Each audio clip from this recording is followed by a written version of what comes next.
ça va? Ça va et toi? Bien. Alors, qu'est-ce que tu fais de beau? On joue à la console. Ah, il est bien sûr. Ouais, il est pas mal, mais il est pas très réaliste. Les personnages manquent de crédibilité. Ça, c'est parce qu'ils utilisent des modèles trop simplifiés. Comment ça?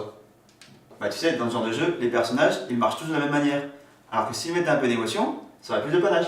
Bah oui, tu fais comment? Facile, c'est justement mon sujet de thèse. Imagine qu'on se trouve dans la rue. Regarde par exemple. Ici, il y a des gens qui sont plutôt contents. Là-bas, d'autres qui marchent d'une manière neutre. Et enfin, là-bas, d'autres qui ont l'air de se prendre la tête. Eh bien, ces gens-là marchent et interagissent différemment en fonction de leurs émotions. C'est bien beau, mais comment tu prends ça en compte dans les jeux vidéo? Pour ça, il faut que tu fasses une analyse cinématique, c'est-à-dire une analyse du mouvement de différentes personnes en train d'effectuer différentes actions. C'est quoi exactement cette analyse cinématique? Eh bien, c'est comme au cinéma, regarde. Tu fais appeler les acteurs, ensuite tu les équipes avec des marqueurs qui permettent de connaître la position précise de différents points de leur corps.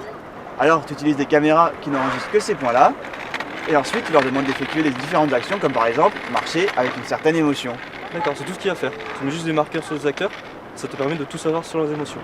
Voilà, en gros là j'ai résumé, mais il n'en faut pas tellement plus. D'accord, donc si quelqu'un est content, triste ou en colère, il va pas marcher de la même façon et ça tu peux le mesurer. Exactement. Nous, lorsqu'on a fait notre expérience, on s'est rendu compte de plusieurs choses. Par exemple, lorsque deux personnes marchent ensemble, dans un état on va dire neutre, elles marchent à une vitesse d'environ 1 mètre par seconde. Elles sont espacées d'environ 80 cm et elles marchent côte à côte.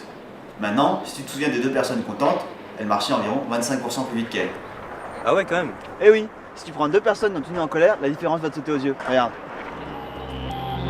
Parce que une fois c'est pareil, si tu pas, chaque fois. Alors? Déjà elles ne marchent plus côte à côte. Exactement. Quand il y a un marcheur qui est en colère, il se place en avant par rapport à l'autre. Ils sont plus éloignés aussi. Exact. Il y a une différence de 16% par rapport à une situation neutre. Et il faut également plus vite.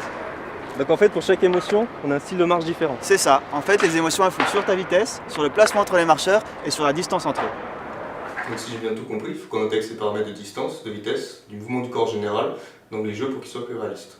C'est ça, t'as tout compris. Bon bah, en tant que façon, c'est une petite partie. Allez!